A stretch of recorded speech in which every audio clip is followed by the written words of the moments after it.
Meanwhile, Sheriff Dougal makes count. All inmates back in their cells for the night. All accounted for. He decided that he would do something special for the inmates this weekend. Perhaps he would have his best friend Jeffrey bring in the prize stallion for a visit, or give a special pardon to one of the older inmates. This would allow him the time to clear his conscience for having to imprison completely innocent people. After all, the inmates didn't understand their lack of freedom came with a price.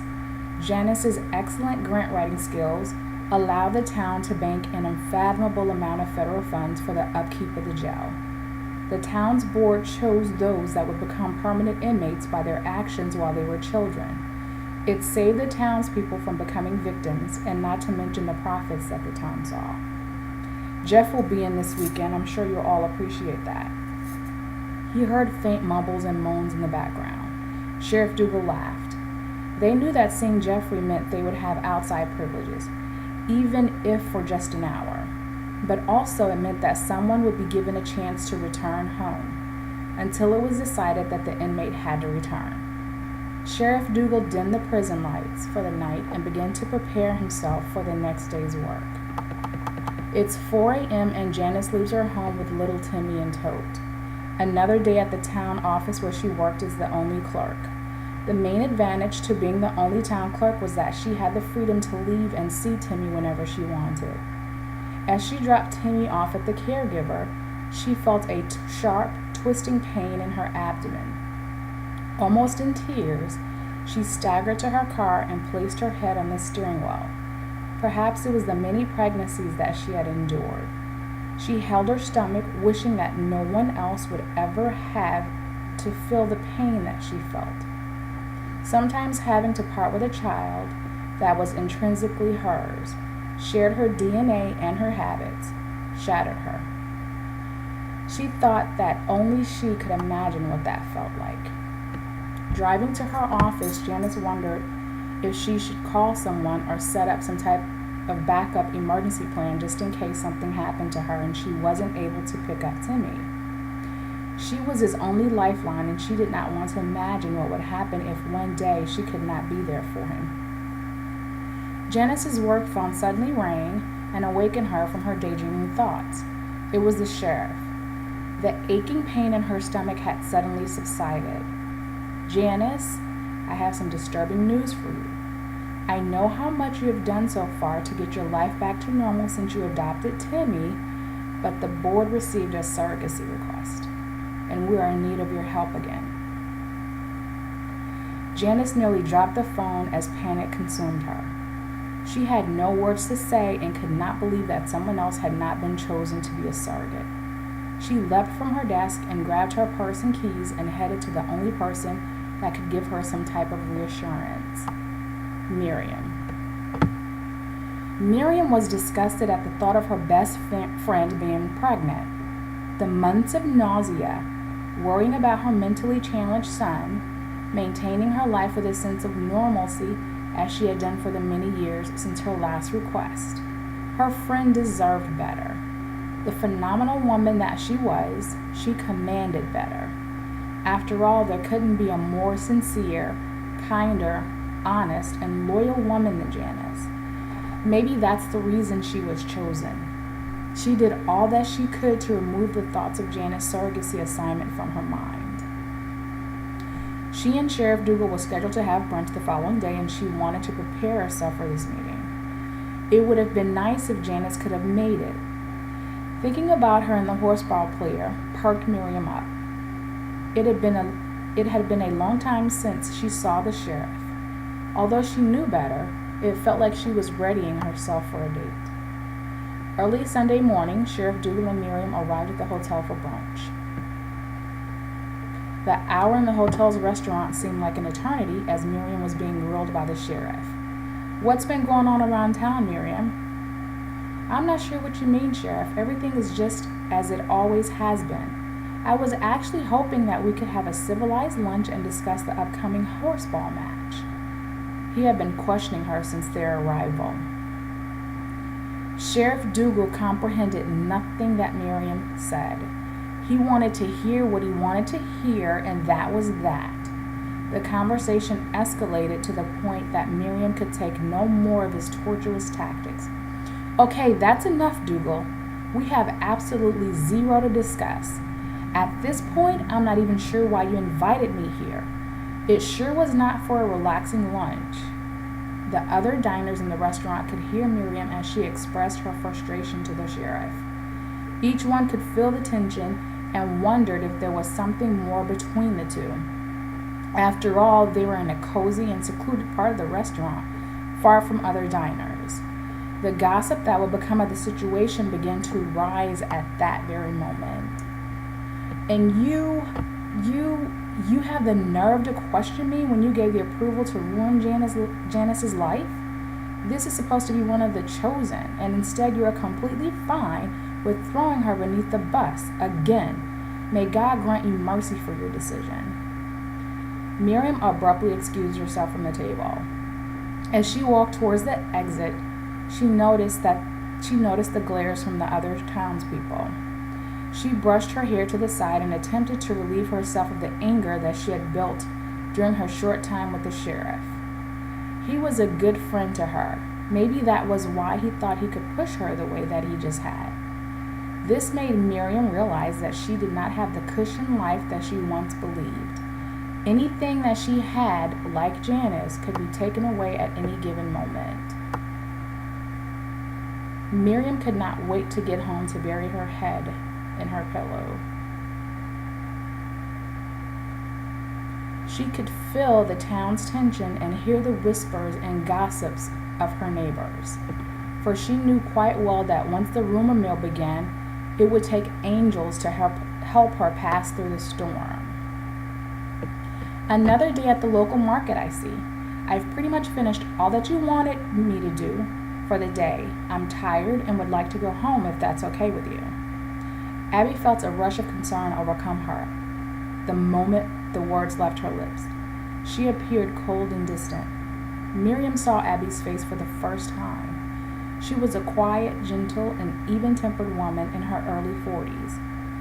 Abby came to Miriam as an assistant, a helper of sorts. Miriam would never dare say the word maid. Like most of the town's chosen, they believe that the helpers should be made to feel welcome, so that they may stay and keep what's sacred, sacred. I'm really tired, Abby, so anything that you want to do is fine. Just make sure that you lock the door and drop off the rest of the supplies to Jeffrey. Abby almost skipped to the door. Instantly, she recognized that there was something terribly wrong boiling beneath the town surface, and she wondered what it could be. Abby sometimes hated visiting Jeff, the town's horseball champion. He was at times so arrogant and full of himself. He could not see that some of the matches were handed to him on a silver platter. If I could shake him and awaken him from his dreams, I would do so as quick as a heartbeat, she thought as she walked to her car. Hi, Jeff, it's Abby. Miriam wanted me to drop off a few things to you if that's okay. Sure, I'm home. Jeff was happy that Miriam and Janice were able to complete the list of what he had required. He placed the phone back and walked to the porch to meet Abby.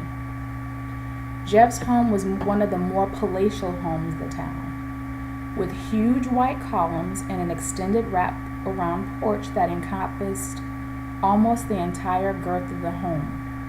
His family had owned the home for almost a century. He was pleased that he had been able to continue the tradition and was still amongst the town's chosen.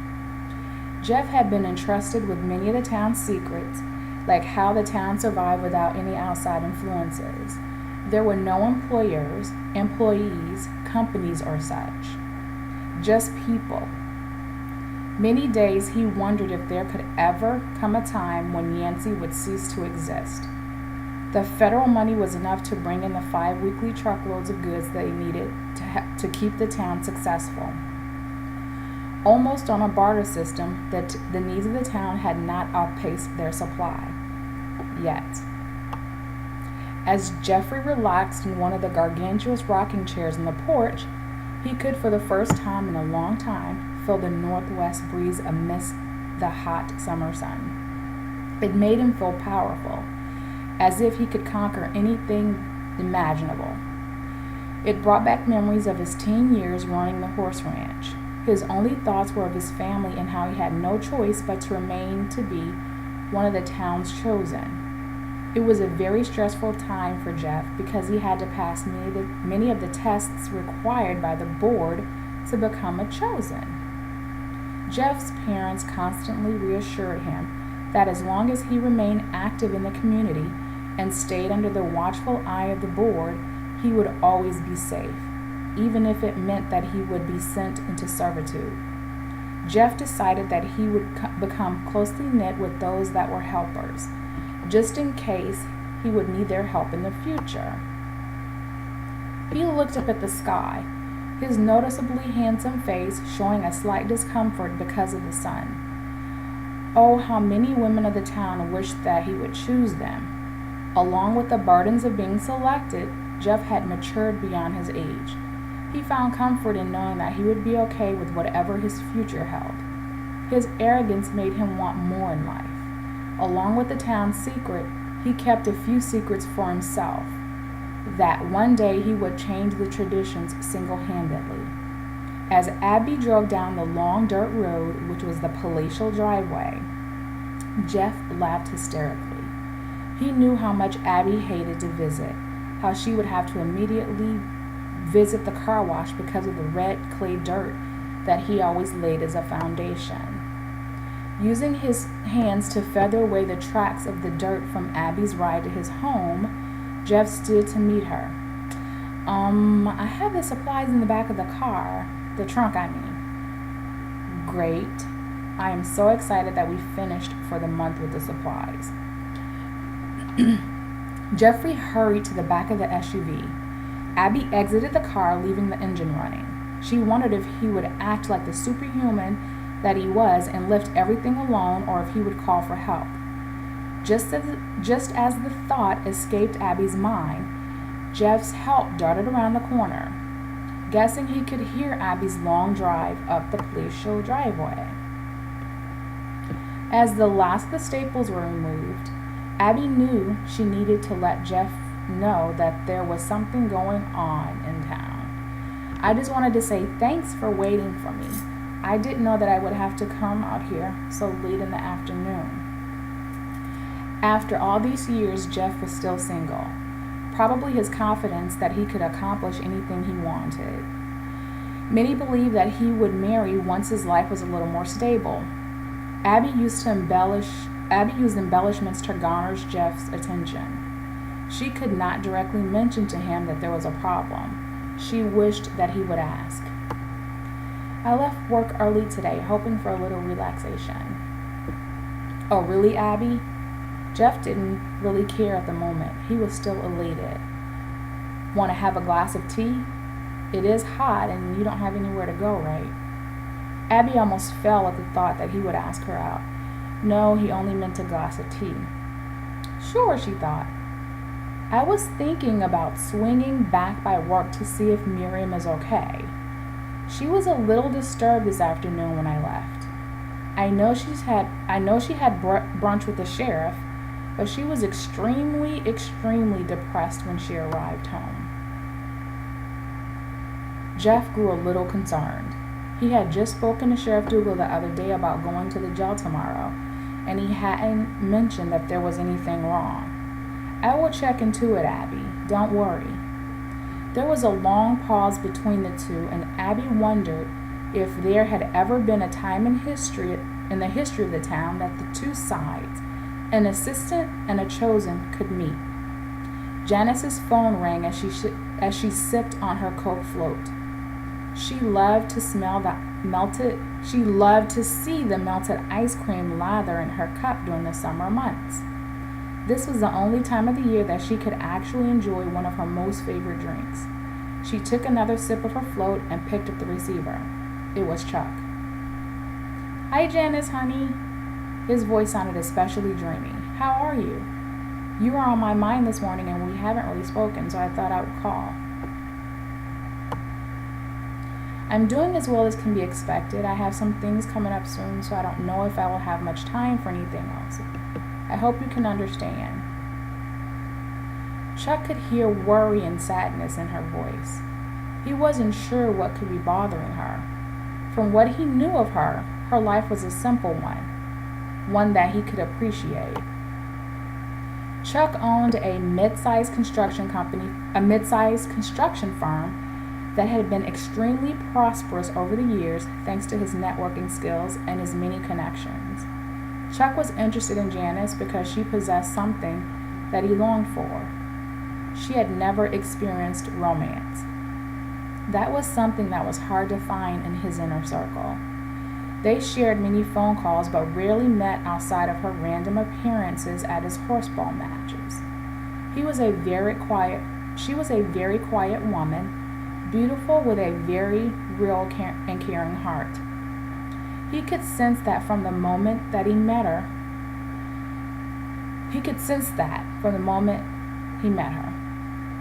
Chuck never fathomed the idea of expanding his company, but knew that one day he would need to do so for the sake of his family. He knew that Janice was the person that could give him the desire to make the move. Everyone around him knew that it was necessary, as he was quickly outgrowing the market. So, I was thinking, would you like to visit me? I've been wanting to introduce you to some of my family and friends. Perhaps show you what I do when I'm not on the field. Janice agreed, but not before asking him to join her friends in this weekend's horseball match. She wondered if he would accept. Her friends would never forfeit a match that had already been set. This would let her know how serious he was about taking her as a companion. The only thing that she could think about at that moment was that she had to carry a baby, a life, an angel. She felt like a sunflower bursting to give forth life, but knowing that it meant she would also wither. She knew that she needed to keep her thoughts focused on what mattered to her most, keeping Timmy and keeping her man. I would love to, Chuck. She beamed at the way that he asked her out. The first time she refused, it was too early in their friendship, and she didn't know him well enough as a man to know if he would accept her arranged lifestyle. But I was also wondering if you would be game to play in one of our horseball matches. A couple of teammates came down with foot and mouth disease, and they won't be able to make this weekend's match.